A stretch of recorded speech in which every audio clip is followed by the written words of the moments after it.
दिल्ली की हवा जहर हो रही है और ये पोल्यूटेड हवा सिर्फ दिल्ली ही नहीं बल्कि उत्तर भारत की अधिकतर राज्यों में फैलती जा रही है। 75 में से 70 most polluted city north India में है। एक रिपोर्ट्स के मुताबिक इस प्रदूषित हवा से इंडिया में 17 लाख लोगों की डेथ हुई है। यहाँ की हवा इतनी हानिकारक हो चुकी है कि डॉक्टर खुद बोल रहे हैं कुछ समय के लिए दिल्ली छोड़ के जा सकते हो तो जाओ। ये बात सही है दोस्तों कि दिवाली के समय AQI 400 प्लस हो जाता है जो कि बहुत पुअर है। पर क्या सिर्फ फायर क्रैकर से प्रदूषित हवा होती है या माजरा कुछ और भी है, आगे बात करेंगे। पर बात सिर्फ इसी साल का नहीं है बल्कि हर साल दिल्ली का यही हाल रहता है। आप देख सकते हो बस धुंध ही धुंध दिख रहा है और सरकार इसके सोल्यूशन के बजाय बस डाटा मैनिपुलेट करने में लगी है। AQI डाटा स्टेशन के पास पानी का छिड़काव किया जा रहा है ताकि मॉनिटर पर AQI कम बताए, लेकिन रियलिटी में दिल्ली का हाल बाहर जाते ही पता चल जाता है। ये हवा कितनी डेंजर हो चुकी है लोग पता चल चुका है, क्योंकि मोबाइल पर AQI 348 और एयर प्यूरीफायर में 700 से ज़्यादा दिखाई दे रही है। बच्चों और बुजुर्गों के लिए हानिकारक तो है ही, इससे हार्ट प्रॉब्लम और लंग्स कैंसर देखने को मिलता है। सरकार तो अपने लिए एयर प्यूरीफायर का इस्तेमाल कर ही रही है पर जनता को उसके हाल पर छोड़ दिया है। 2023 में प्रदूषित हवा से 17,118 लोगों की मौत हो चुकी है जो कि कुल मौतों का 15% था। मतलब 2023 में 7 में से 1 मौत इस हवा से हुई है। आपको जानकर हैरानी होगी कि 400 प्लस AQI में रहना मतलब पर डे 20 से 25 सिगरेट पीने के बराबर है। सोच सकते हो दोस्तों कितनी जहरीली हवा है। मेरे पापा भी वहाँ रहते हैं और बात मेरे फैमिली का नहीं है बल्कि मेरे गांव, शहर और वहाँ के लोकल लोग काम करते हैं। ऐसी चीज़ों के लिए सरकार सवाल पूछना हमारा अधिकार है, लेकिन सरकार तो ऐसी सीरियस सिचुएशन को शायद हल्के में ले रही है। वर्ल्ड बैंक के अनुसार इंडिया को हर साल प्रदूषित हवा से $36.8 बिलियन इकोनॉमिक लॉस होता है और सरकार को शायद खबर ही नहीं है। इस पोल्यूटेड हवा का होने का रीजन कोई दिवाली को ब्लेम करता है, तो कोई गाड़ियाँ, फैक्ट्री या पराली जलाने को, तो कोई कंस्ट्रक्शन डस्ट को। तो दोस्तों आज इस वीडियो में बात करेंगे ऐसी जहरीली हवा को रोकने के लिए हम इंडिविजुअली क्या कर सकते हैं। हम लोग बचपन में पढ़ चुके हैं कि एयर पोल्यूशन गाड़ियों से निकलता धुआं, फैक्ट्रियों से धूल और मिट्टी, खेतों में पराली जलाने से होते हैं, जिससे कई गैसें जैसे nitrogen dioxide, sulphur dioxide, carbon monoxide, ozone, ये सारी गैसें मानव के लिए हानिकारक होती है। इससे हटकर एक और है PM 2.5 पार्टिकुलर मैटर जो कि बहुत ही ज़्यादा हानिकारक होती है। ये हवा में मौजूद बहुत छोटे छोटे कण होते हैं, 2.5 माइक्रोन या उससे भी कम होते हैं।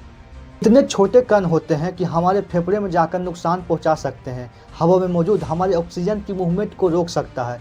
इसमें मौजूद PM 2.5 ब्लड स्ट्रीम तक पहुंचकर heart disease, lungs cancer, anaemia, diabetes ये सारे प्रॉब्लम का जड़ बन रहा है। छोटे बच्चे का डेवलपिंग लंग्स और अस्थमा होने का रिस्क है और ये सब का रीजन है 400 प्लस AQI में सांस लेना।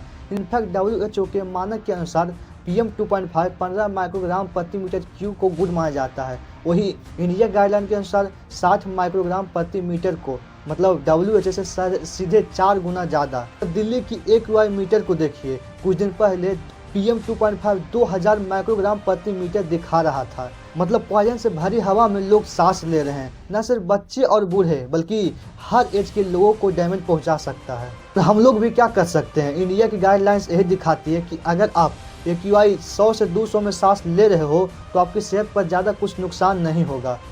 आइए दोस्तों इंडिया और WHO की मानक देखते हैं। इस टेबल को देखिए, अगर PM 2.5 30 से कम है तो गुड माना जाता है, उसे ग्रीन से दर्शाया गया। नीचे देखिए, अगर PM 2.5 90 तक है तो समझो मीडियम पोल्यूटेड है, उसे येलो से दर्शाया जाएगा। WHO के अनुसार PM 2.5 15 माइक्रोग्राम प्रति मीटर को ही गुड माना जाता है। इससे आगे हमारे शरीर के लिए हार्मफुल है। देख सकते हो दोस्तों इंडिया और WHO गाइडलाइन के कितना फर्क है।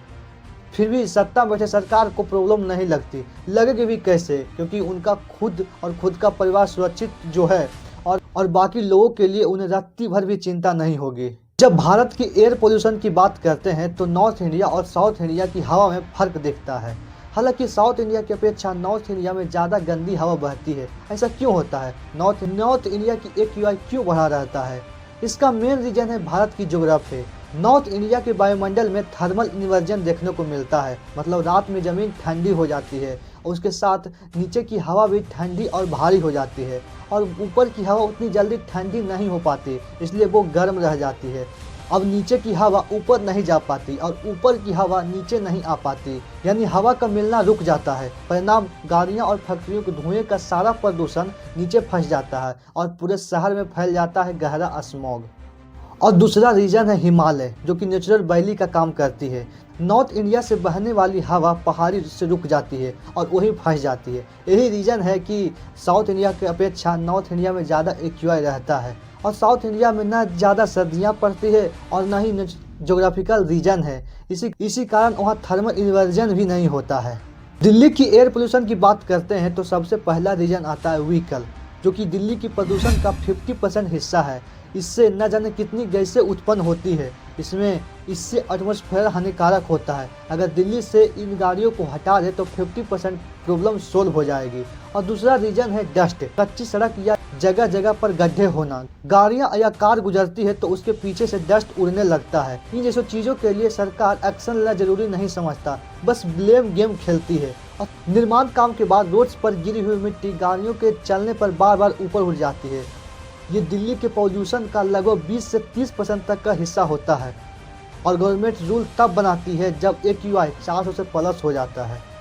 स्टबल बर्निंग, आप टीवी में देखते होंगे दोस्तों कि एयर पोल्यूशन का सबसे ज़्यादा जिम्मेदार पराली जलाने को बताया जाता है, लेकिन यह एक सीजनल प्रॉब्लम है। पर इसे हल्के में नहीं ले सकते क्योंकि एयर पोल्यूशन का 35% पराली जलाने से होता है। सवाल यह है कि पराली क्यों जलाते हैं, क्या मिलता है इससे? दोस्तों, हर साल धान की कटाई के बाद पंजाब हरियाणा किसान खेती करने के लिए पराली जलाते हैं। इससे बड़े पैमाने पर PM10 और PM2.5 हवा में फैलते हैं और अक्टूबर नवंबर में हवा की दिशा दिल्ली की ओर बहती है। दिल्ली के ऊपर पहले से ही गाड़ियां और फैक्ट्रियों के धुएं का सारा प्रदूषण फैला रहता है। जब पराली का धुआं इसके साथ मिल जाता है तो दिल्ली की हवा और भी गंदी हो जाती है। चौथा रीजन है दिवाली। ये बात सही है दोस्तों कि दिवाली के बाद की सुबह की एक्यूआई बहुत ज़्यादा होता है, जो कि फायर क्रैकर से निकलने वाली धुआं से होती है। आज जो हवा प्रदूषित है इसी रीजन के कारण। पर क्या हमारी सरकार ने पोल्यूटेड हवा को काबू करने की कोशिश की? नहीं। मुझे किसी एक पार्टी से सवाल नहीं है, बल्कि सत्ता में जो भी सरकार आती है बस ब्लेम गेम खेलती है। सरकार तो कुछ नहीं करेगी, पर हम क्या कर सकते हैं? सबसे पहले दोस्तों, मॉर्निंग वॉक पे नहीं जाना चाहिए। अगर ज़्यादा ज़रूरी काम हो तो N95 मास्क पहन कर जाइए और अपने घर में एयर प्यूरीफायर जरूर इस्तेमाल कीजिए, क्योंकि दोस्तों स्वस्थ रहना हमारे लिए ज़रूरी है।